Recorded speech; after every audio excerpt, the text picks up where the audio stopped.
Let's talk 2025 hair trends.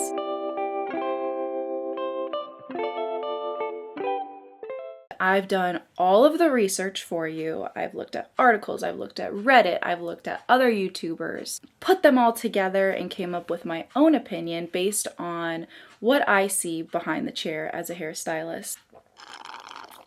In this video, we're going to talk about styles, cuts, and colors. The last time we saw a major shift in hair trends was probably post-pandemic. We started stretching the appointments longer and people started to enjoy the results, which led to a trend of sun-kissed balayages, gray blending, and then we got into more fun colors like cowboy copper, bold face frame pieces, leaning into natural but also some fun edgy colors that can still last a long time. So let's talk styles. We have seen beach waves over and over and over. Every time I finish a client, it's beach waves. And when it comes to beach waves, it's curling the hair alternatively. So it gives it that beachy, undone look. But because we've leaned so far into natural, classy hair, clients now either just want to leave with a blowout or they just want to see a soft bend in their hair using like a 1.5 or even 2-inch curling iron. All of the curls going the same way, very soft, very effortless. It's giving Legally Blonde opening scene when she's brushing her hair and it's all fluffy. Next up, let's talk about what's in for haircuts. The French bob will never go out of style, okay? It's never gonna go out of style. It's classic, it's chic, it's effortless, it's here forever. Next up, face framing layers. People were obsessed with the Jennifer Aniston face framing layers. I've been cutting wispy layers for so long, but now I'm actually seeing people lean more towards one length hair, which I was like, oh God. Can we not? Thank you. I don't really like one length hair. I feel like it lacks volume, but hey, it's low maintenance. There's no shape to maintain, so you can go a long time with just doing little straight across trims. With that being said, I actually do see people either keeping a longer face frame layer now, below the chin, maybe mouth length, so that they can still have some shape when they do their big blowouts, but it still can be tied back. And then for the people that loved the curtain bang and now they feel like, okay, I'm ready for full force bang, they're into the Jane Birkin tousled wispy bang. I feel like for a while I was cutting either a curtain bang or I was doing these really like, shaggy bang. It's like zoop zoop right above your eyebrows. And now people are going more for Sabrina Carpenter. It's giving Jane Birkin. It's swoopy, relaxed, undone, cool girl. I'll put a comparison of the shaggy bang and the Jane Birkin bang here. Also, let's just talk about shags really quick. Let's do a quick little history rundown on the shag just for fun because I love it.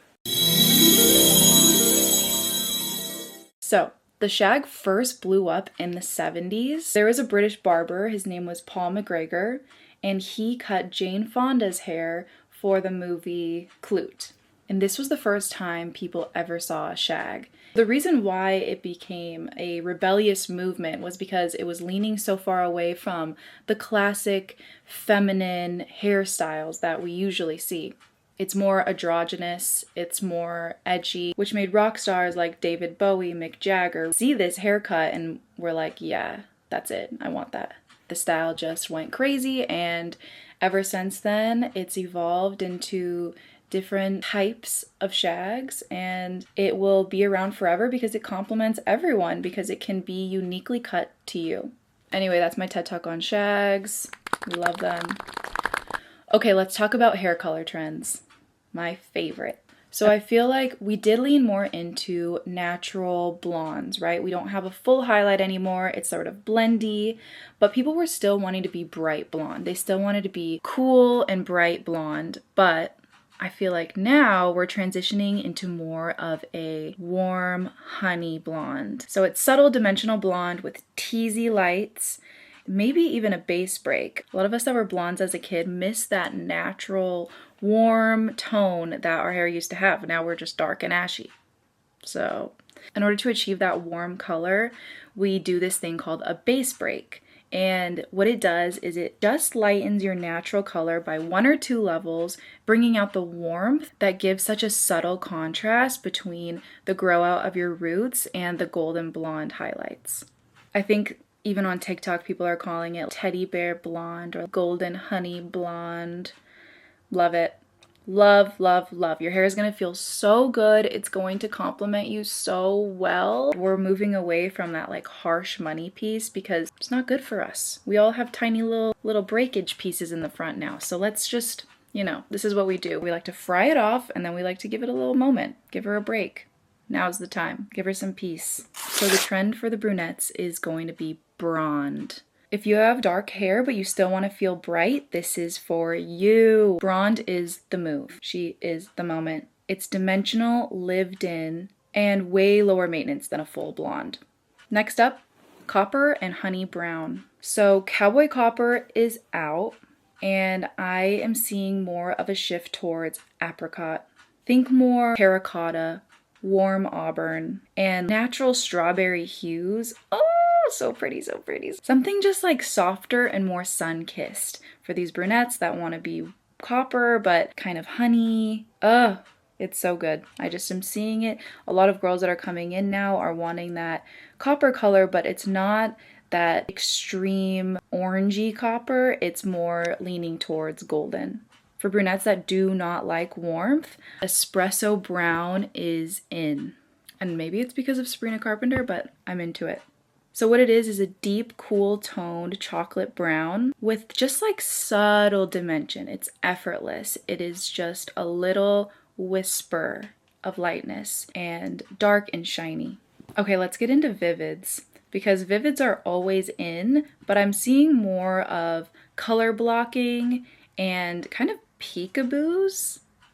Oh my god. I think peekaboo highlights are coming back, actually. People just want to like have a little fun, but keep it low maintenance, and that's what color blocking and peekaboos do. So when I was researching, the internet says that pastels are back, but that's so contradicting to the low maintenance movement that we're having right now. So I would say we're shifting towards softer, muted tones, like blush pinks and rose golds. I think if we could all have iced out baby pink hair, we would all do it, but I think we would all be bald. Let's be real, it's just too much maintenance. I think a lot of people think that this color is a lot to maintain, but if you don't do a full highlight, you still leave it rooty and blended, you can touch up this pink color at home with a color conditioner. My favorite is Color Clenditioner, and they have all types. I even recommend this to my brunettes too, where their color fades and they start to see warmth. They can refresh it at home with this Clenditioner in between appointments. You still want to come into the salon to get a gloss just to make it even more rich, but you can touch it up at home with these conditioners. So listen, hair trends are always changing, and especially with social media, they're changing constantly. But the key to timeless and effortless hair is working with what your hair naturally wants to do. So those are my 2025 hair trend predictions. Do you agree? Do you like these hair trends? Let me know, leave me a comment. And if you found this video helpful, please like and subscribe. It would mean so much to me. Thank you so much for watching, and I'll see you guys in the next one. What about you, Mimi? You want pink hair, huh? You want pink hair? She does.